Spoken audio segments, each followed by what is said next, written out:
آن روز در حالی که ماریان لباسهای مانا را از تنش در میآورد تا او را حمام کند، ناگهان متوجه کبودی‌های روی کمر و شکم و ران‌های دخترک شد.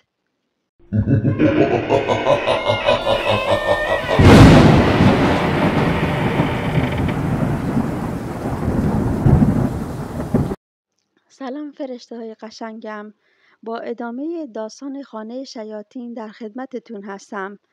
2 هفته بعد، قسمت 10. ساعدی با لحن مؤدبی گفت: جناب مهندس سامان، این خونه از هر جهت برای شما مناسبه، ایشالله که میپسندین. مهندس سامان پرسید: حالا چرا صاحبش قصد داره اینقدر سریع و زیر قیمت بفروشدش؟ ساعدی سرش را تکان داد و گفت: بنده خدا آقای حکمتی کمی مشکل دارن. خانمشون ناراحتی قلبی داشتن، گویا سکته کردن. البته الان حالشون بهتره، اما به خاطر بیماریشون حتما باید تو شهر و نزدیک دکتر و بیمارستان باشن تا مدام تحت نظر پزشک باشن. سامان با تأسف گفت: واقعا ناراحت کننده است. حال خانم حکمتی چطوره؟ ساعدی گفت: عرض کردم که ایشون بهتر هستن، ولی خب به هر حال آقای حکمتی تصمیم دارن خونه را سریعتر بفروشن، چون ممکنه خانمشون احتیاج به عمل و پول و اینجور چیزا داشته باشه. مهندس سامان گفت: باشه، حرفی نیست، فقط امیدوارم خانمم این خونه را بپسنده. ساعدی با چاپلوسی گفت: ایشالله که پسند خانم هم میشه. راستی مثل اینکه فرمودین خانمتون خارجی هستن، درسته؟ مهندس سامان جواب داد: بله، همسرم اهل انگلستانه، یعنی لندن.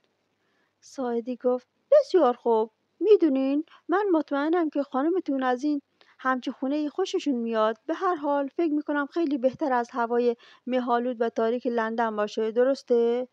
مهندس سامان با خنده سر تکان داد. 2 روز بعد مهندس سامان به همراه همسرش ماریان و آقای ساعدی برای بازدید منزل رفتند. ماریان به محض باز شدن در و دیدن فضای رویایی و شکوفه باران باغ فریادی از شادی کشید و به زبان انگلیسی رو به مهندس سامان گفت: وای! خیلی خوشگله سامی، خیلی خوشگله.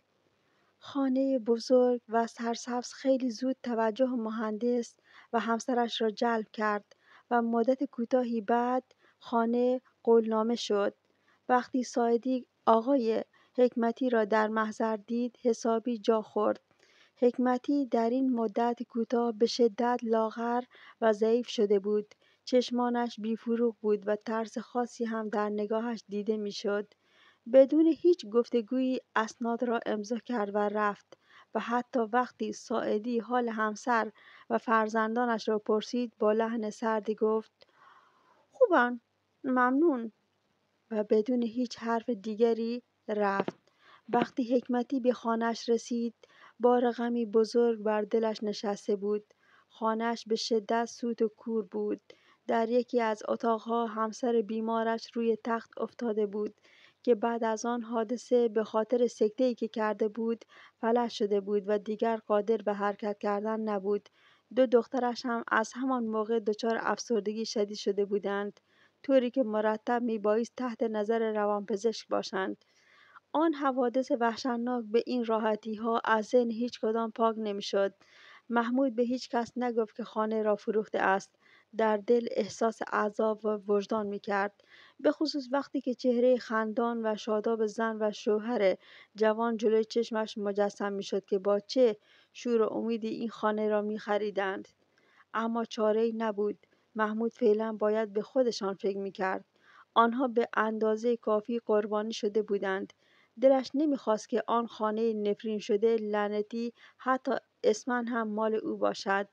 چند روز بعد مهندس سامان و ماریان به خانه جدید اسباب کشی کردند.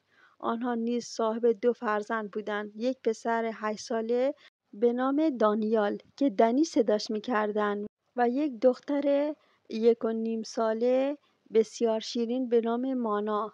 مهندس سامان ایراندوست مردی حدوداً 35 ساله، قد بلند و چهارشانه با موهای کاملا مشکی و چهره شرقی بود و همسرش ماریان زنی جوان و زیبا و بلندقد و باریک‌اندام با موهای کوتاه طلایی و چشمان روشن بود و به شوهر و فرزندانش نیز بسیار علاقه داشت. پسرشان تلفیقی از چهره هر دو را داشت: موهای تیره و پوست گندمگون پدر و چشمان روشن و باریکی و بلندی مادر را به ارث برده بود. دانیال از وقتی خواهر کوچکش متولد شده بود نسبت به او حسادت ویژه‌ای می‌کرد و با پدر و مادرش چندان سازگاری نشان نمی‌داد و اغلب اوقات خود را با بازی با سگ کوچولوی پشمالویش جسی سرگرم بود. مانا دختر کوچولوی خانواده یکپارچه شور و نشاط بود.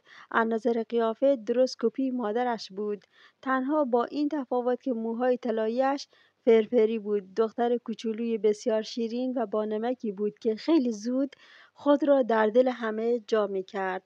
مهندس سامان از نوجوانی برای تحصیل به انگلستان رفته بود و در دوران دانشجویی با ماریان آشنا شده و با هم ازدواج کرده بودند. 2 سال بعد هم اولین فرزندشان متولد شده بود. سامان بعد از گرفتن مدرکش چند سالی در انگلستان ماند، اما همیشه دلش می‌خواست به کشورش بازگردد و وقتی تصمیم خود را مبنی بر بازگشت به ایران را با همسرش در میان گذاشته بود، برخلاف انتظارش ماریان با علاقه بسیار قبول کرده بود. چه او هم به خاطر تعریف‌های زیبای سامان از ایران مشتاقانه منتظر بود این کشور را ببیند. اکنون 2 3 سالی از بازگشت آنها به ایران می‌گذشت. فرزند دومشان مانا هم در ایران متولد شده بود. مهندس سامان از زمان بازگشت به ایران همیشه آرزو داشت خانه زیبا و ییلاقی در یک نقطه خوش آب و هوا و خلوت و آرام به دور از هیاهو داشته باشد تا تعطیلات تابستان را در آن بگذرانند و اکنون موفق شده بود به آرزویش جامه عمل بپوشاند. به خصوص که میدید همسر و فرزندانش از محیط جدید بسیار راضی هستند.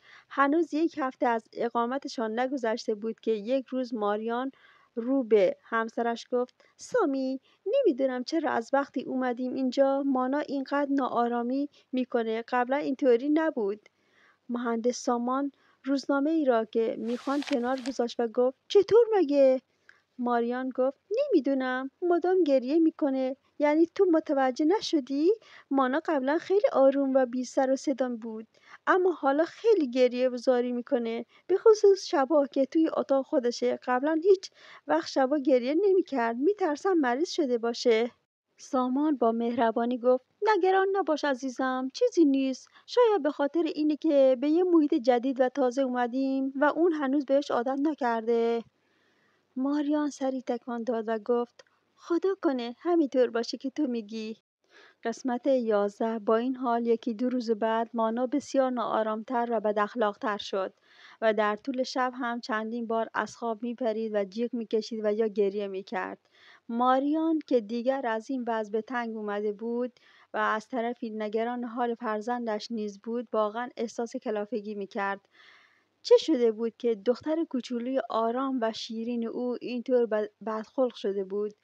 آن روز در حالی که ماریان لباسهای مانا را از تنش در می آورد تا او را حمام کند، ناگهان متوجه کبودی‌های روی کمر و شکم و ران‌های دخترک شد. وقتی دقیق‌تر به آنها نگاه کرد متوجه شد که اینها جای دندان و گاز گرفتگی هستند و با بهت گفت: خدای من، کی بلا رو سرت آورده؟ کوچولوی من. بچه را بغل کرد و به اتاق نشیمن پیش شوهرش رفت و گفت: سامان، سامان، ببین بدن مانا رو ببین. سامان نگاهی به دخترش انداخت و با دیدن آن آثار گاز گرفتگی حیرت زده گفت: خدایا، کی دلش اومده با این بچه چنین کاری بکنه؟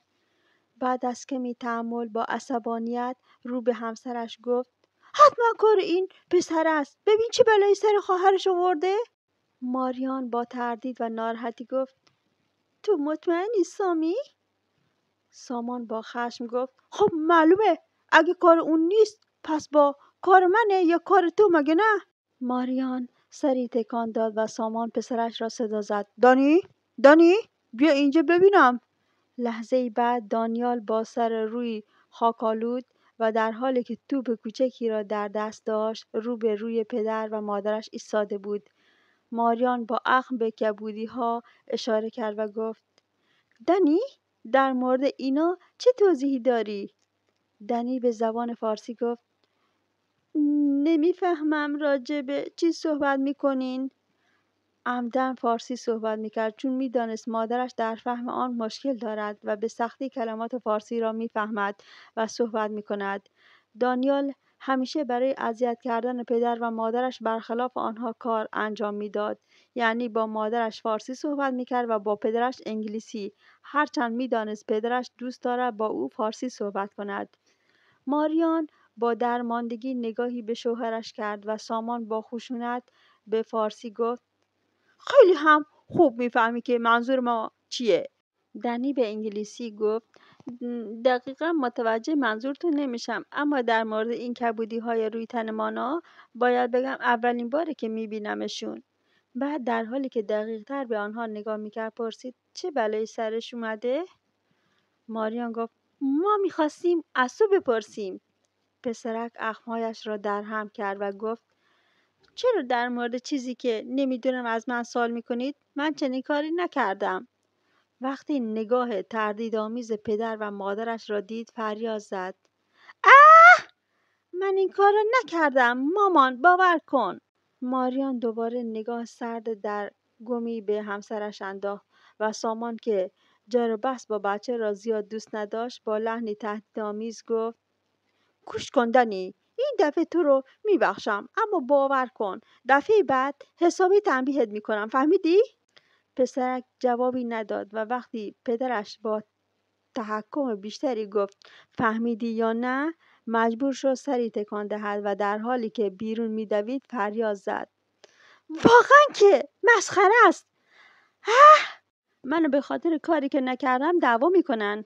ماریان آهی کشید و چیزی نگفت. دلش گواهی میداد که دنی این کار را نکرده.